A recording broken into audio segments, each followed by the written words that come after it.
Hey coin collectors, Dan the Collecting Man here.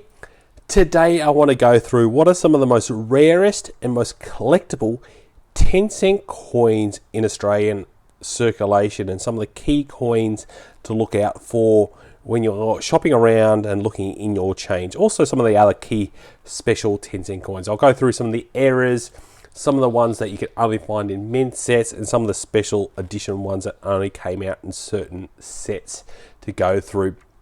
So what I'm going to do is first go through what are the top 5 low minted coins to look out for, especially the 10-cent coins. They mint them in normally very, very high numbers, 10 million plus most years. So to get some at lower mintages is something that's really cool to look out for. So we'll start at number 5.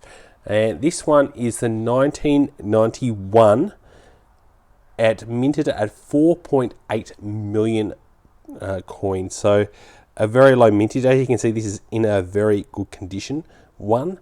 This one you're looking for around $2 to $8 on the second-hand market to try and get one of these. So a pretty good low mintage, but definitely you can still easily get those ones if you want.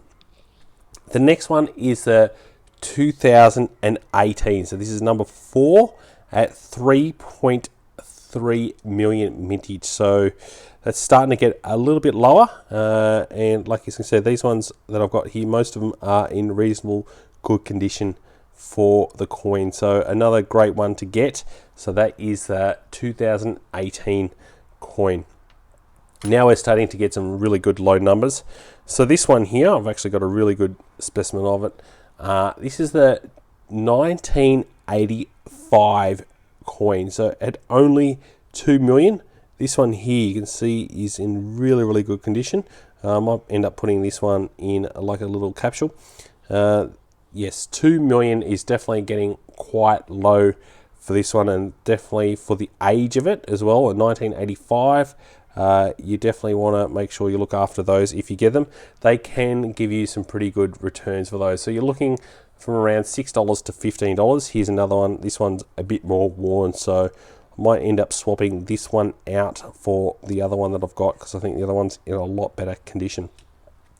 Also at number 3 at 2 million is this Jody Clark version. So this one is a 2 million, obviously a bit newer, so you tend to find them in better condition. So this one, there was obviously 2 releases from 2019, but obviously the Jody Clark one version is obviously, this is the effigy where the Queen is wearing the necklace. So you definitely want the 2019 Jody Clark version, which is the effigy there with the Queen at 2 million. So very, very good low mintage. But like these, you can get for around $1.50 or so. So still quite reasonable given the low mintage. At number 2 for a low mintage is this one here, the 2011 one at 1.7 million. This is definitely a really good one to get. You can see this one's definitely quite worn. You're looking at around $5 to $15 odd to get these, depending on the condition you get them. So they're still quite reasonably priced if you can get them. And like I said, this one's in a probably not as good. It's a well circulated coin, so definitely not a high quality one for me. Now the one for me that I think is going to become probably number 1, we don't know the exact numbers yet, but it is definitely going to be quite low. This is the 2023 Memorial Verse one. So this is where we got the Queen effigy here with her years of reign. Never really made it out into circulation. So you can buy them in these little sets that you got from the Royal Mint, where you got all the circulated coins in this kind of set. You can only get 1 per person. This is where you got with the lunch kit for the Creatures of the Deep. And I think this one is going to be one of those special ones that are going to be very, very low mintage in the low thousands. So like I said, I don't know what the full mintage is, but we know it never really went into circulation. You can't get it really in mint sets. So it's one of those that's going to be a very, very good collectible one. And I think this is going to be the number 1 10-cent coin to collect, potentially out of all the 10-cent coins. So definitely making sure I don't get any fingerprints or anything else. I'm going to look after this one quite well. So there's also some years where they only went into mint sets, so you can only get them from that. So that's 1986 and 1987, and also 1995 and 1996.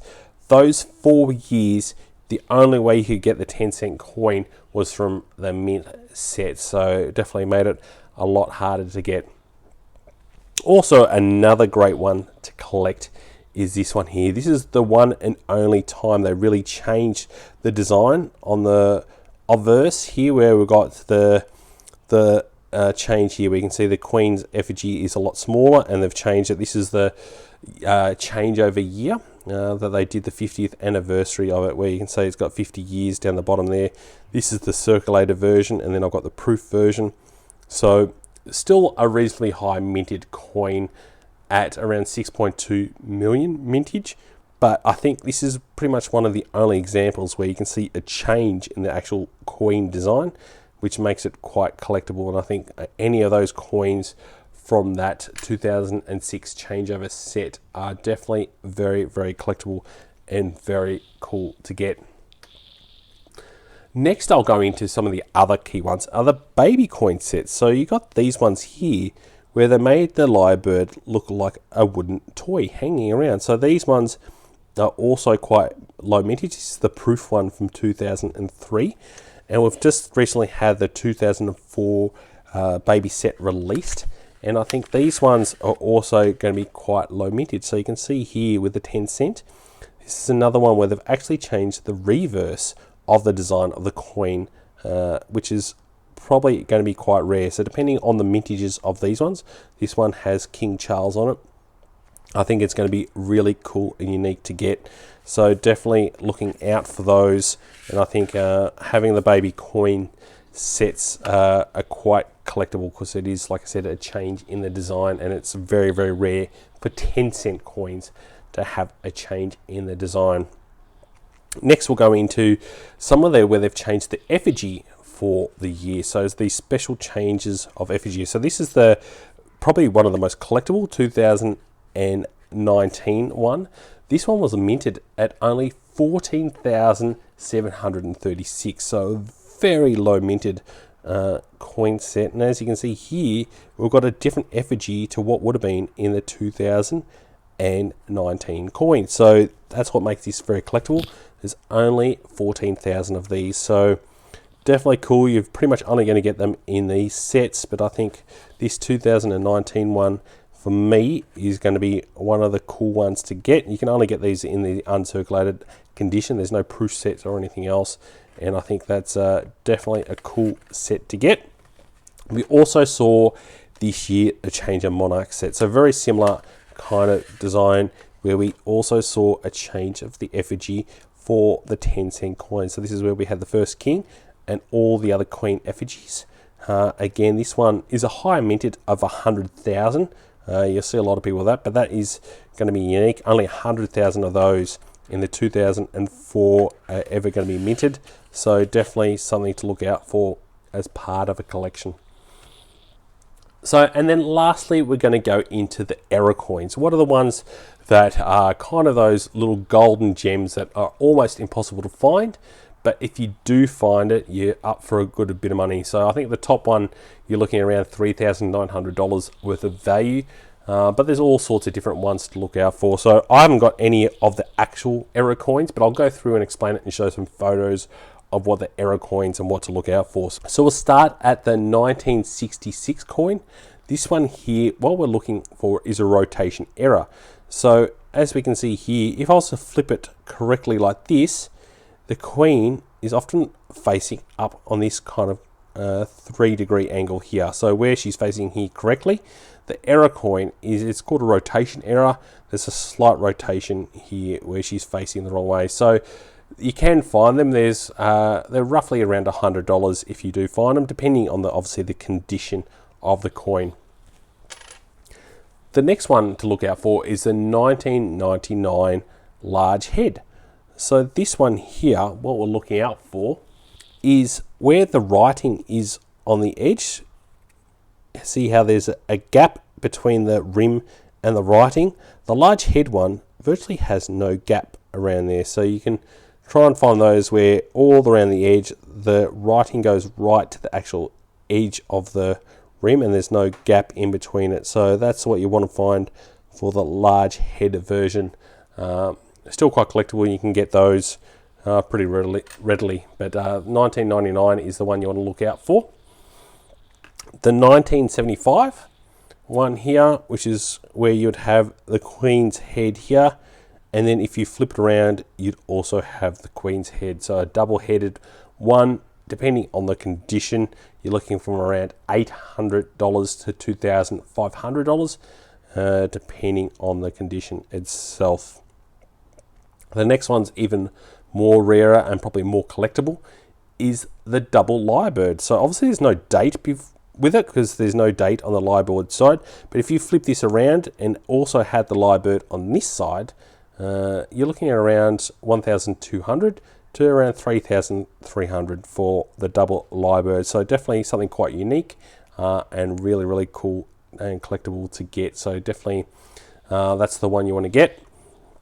And then lastly is probably the most rarest of all, is the 1984 $1 coin struck on a 10-cent planchet. So that's where you're going to see it look like this, but it's not going to have this rim around the edge. So obviously it's stuck on the wrong planchet. So definitely cool to look out for that one. You really want to look out for that. You're looking around $3,900 if you get that $1 coin. So chuck in the messages below if you've got any other cool 10-cent coins that you know of to look out for. Also, please give us a good thumbs up if you found this information really informative. I really like to create this kind of information for people to know what to look out for when you're looking for coins, when you're coin collecting. I think it's really fun to look out for all the different kinds of coins and look for the errors and the super low minted coins. So please make sure you subscribe to stay up to date with all the cool video releases. I've got a really cool bunch of videos coming up really soon. And thanks so much for watching and joining the coin collecting community. I'll catch you in my next video. Dan.